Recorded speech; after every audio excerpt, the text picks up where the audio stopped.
2023 жылы ұбт-ға жаңа комбинация математика, информатика қосылды. Бұл таңдау пәндер бойынша қандай мамандықтарға грантқа түсуге болады? Бұл Беймле платформасының YouTube каналы дәл қазір осы мамандық жайында айтатын боламыз.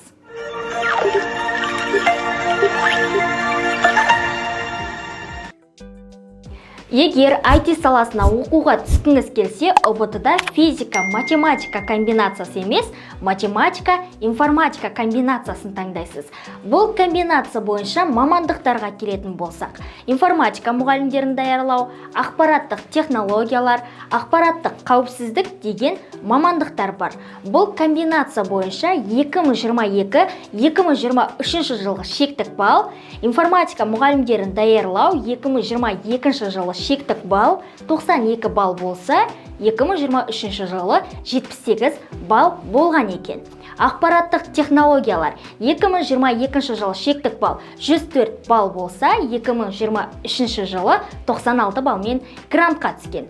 Ақпараттық қауіпсіздік мамандығына келетін болсақ, 2022 жылы 69 баллмен грантқа түссе, 2023 жылы 62 баллмен грантқа түскен. Айта кетейік, 2022 жылы бұл мамандықтарға дәл осы балмен физика, математика комбинациясымен оқуға түскен. Ал енді осы комбинация, яғни математика, информатика комбинациясы бойынша IT саласын үздік оқытатын жоғары оқу орындарын айтатын болсақ, олар КБТУ, яғни Қазақ Британ техникалық университеті, ЕЗДУ, Сүлеймен Демирел атындағы университет, ХАТУ, халықаралық ақпараттық технологиялар университеті және Астана IT университеті.